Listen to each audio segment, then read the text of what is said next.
നിയമസഭാ തെരഞ്ഞെടുപ്പിന് 1.5 വർഷം മാത്രം ശേഷിക്കെ സംസ്ഥാന കോൺഗ്രസിൽ ഗ്രൂപ്പുകൾ വീണ്ടും സജീവമാകുന്നു. മുഖ്യമന്ത്രി സ്ഥാനാർത്ഥിത്വം ലക്ഷ്യമിട്ട രമേശ് ചെന്നിത്തലയും വി.ഡി. സതീശനും കെ.സി. വേണുഗോപാലും. വിശാല ഐ ഗ്രൂപ്പ് സജീവമാക്കിയ ചെന്നിത്തലയ്ക്ക് പിന്നിൽ അണിനിരക്കുകയാണ് വി.ഡി. വിരുദ്ധ വിഭാഗവും. പ്രജിത് മോഹനൻ ചേരുന്നു. പ്രജിത്ത്, കോൺഗ്രസിന്റെ എക്കാലത്തെയും ശാപമാണ് ഗ്രൂപ്പ് പോര് എന്നുള്ളത്. എന്തായാലും ഇനി 1.5 വർഷങ്ങൾക്ക് ശേഷം നിയമസഭാ തെരഞ്ഞെടുപ്പ് അടുത്തിരിക്കെ പ്രധാന നേതാക്കളെല്ലാം ലക്ഷ്യം വെക്കുന്നത് മുഖ്യമന്ത്രി സ്ഥാനമാണ്. അതനുസരിച്ചുള്ള ഗ്രൂപ്പ് പോരും ശക്തമായി തുടങ്ങിക്കഴിഞ്ഞു എന്ന് വേണം അനുമാനിക്കാൻ.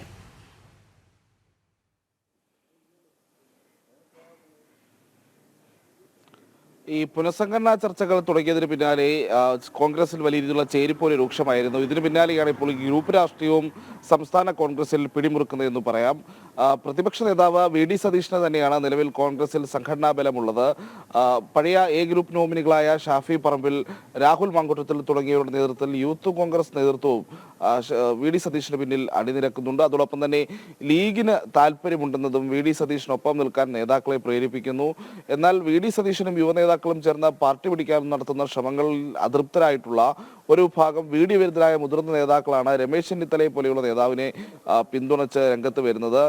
ഈ ഒരു അതൃപ്തി മുതലെടുത്തുകൊണ്ട് തന്നെയാണ് രമേശ് ചെന്നിത്തല പഴയ വിശാല ഐ ഗ്രൂപ്പിനെ പുനരുജ്ജീവിപ്പിക്കാനുള്ള നീക്കങ്ങൾ ശക്തമാക്കുന്നത്. കെ മുരളീധരനും കെ സുധാകരനും പോലെയുള്ള വി.ഡി. വിരുദ്ധ വിഭാഗത്തിലെ നേതാക്കൾ തൽക്കാലം ചെന്നിത്തലയ്ക്ക് പിന്തുണയുമായി നിൽക്കുന്നു. എന്നാലും കെ.സി. വേണുഗോപാലും തൻ്റെ ഗ്രൂപ്പ് അല്ലെങ്കിൽ ആ രീതിയിലുള്ളൊരു പ്രവർത്തനങ്ങളുമായി മുന്നോട്ട് പോവുകയാണ്. അപ്പോൾ കൊടിക്കുന്നിൽ സുരേഷിനെ പോലെയുള്ള നേതാക്കളാണ് കെ.സി. വേണുഗോപാലിന് പിന്നിൽ അണിനിരക്കുന്നത്. എന്തായാലും 3 വിഭാഗങ്ങളും സജീവമായ പ്രവർത്തനങ്ങളുമായി മുന്നോട്ട് പോകുന്നു. NSSനെയും SNDPയും ഒക്കെ ഒപ്പം നിർത്തി ചെന്നിത്തല ഇപ്പോൾ നടത്തുന്ന നീക്കങ്ങൾ ഒരുപക്ഷെ കോൺഗ്രസിലെ നിലവിലെ ശാക്തിക ചേരികൾ തന്നെ മാറ്റിമറിക്കാൻ സാധ്യതയുള്ള സംവിധാനമാണ്.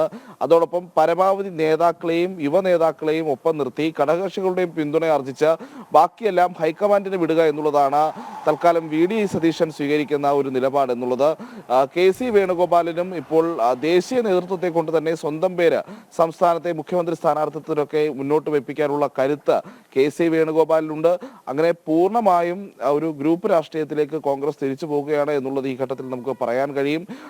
ഈ പുനഃസംഘടനാ ചർച്ചകൾ പൂർത്തിയാകുന്നതോടെ നേതാക്കളുടെ നിലവിലുള്ള ഈ അലീജിയൻസും മറ്റു കാര്യങ്ങളുമൊക്കെ അല്ലെങ്കിൽ അവരുടെ നിലപാടുകൾ എങ്ങോട്ടാണ്, കോൺഗ്രസിലെ ഒരു ശാക്തിക ചേരികൾ രീതിയിലായിരിക്കും തുടങ്ങിയിട്ടുള്ള കാര്യങ്ങളിലൊരു അന്തിമ രൂപമുണ്ടാകും എന്നുള്ളതാണ്. അത് കഴിയുമ്പോഴായിരിക്കും ഇപ്പോൾ നിലനിൽക്കുന്ന ചെന്നിത്തലയ്ക്ക് പിന്തുണയുമായി നിൽക്കുന്ന നേതാക്കൾ അദ്ദേഹത്തിനൊപ്പം നിൽക്കുമോ അല്ലെങ്കിൽ പുതിയ നിലപാടുകൾ സ്വീകരിക്കുമോ എന്നതൊക്കെ കാത്തിരുന്ന് ആ സാഹചര്യത്തിൽ കാണേണ്ടതുണ്ട്. അതോടൊപ്പം കെ മുരളീധരനെ പോലെയുള്ള ഒരു നേതാവ് അല്ലെങ്കിൽ ശശി തരൂരിനെ പോലെയുള്ള നേതാവ് ഇവരൊക്കെ ഈ മുഖ്യമന്ത്രി പദത്തിന് വേണ്ടി അല്ലെങ്കിൽ മുഖ്യമന്ത്രി സ്ഥാനാർത്ഥിത്വത്തിന് വേണ്ടി അവകാശവാദം ഉന്നയിച്ച് രംഗത്ത് വരാനുള്ള എല്ലാ സാധ്യതകളും നിലനിൽക്കുന്നു. നിലവിലത്തെ സാഹചര്യത്തിൽ ഞാൻ മുൻപ് സൂചിപ്പിച്ച 3 ഗ്രൂപ്പുകളാണ് കോൺഗ്രസ് രാഷ്ട്രീയത്തിൽ വീണ്ടും ഈ ഒരു ഗ്രൂപ്പിന്റെ രീതിയിലേക്ക് കാര്യങ്ങൾ കൊണ്ടെത്തിക്കുന്നതും ചേരിതിരിഞ്ഞുള്ള മത്സരങ്ങൾക്കുള്ള സാധ്യത തെളിയിക്കുന്നതും. രോഹിണി. ശരി, പ്രജിത് മോഹനനാണ് വിവരങ്ങൾ നൽകിയത്. എന്തായാലും കോൺഗ്രസിലെ ഗ്രൂപ്പ് പോരുകൾ സജീവമാകുന്നു എന്നുള്ള റിപ്പോർട്ട് തന്നെയാണ് നൽകിയത്.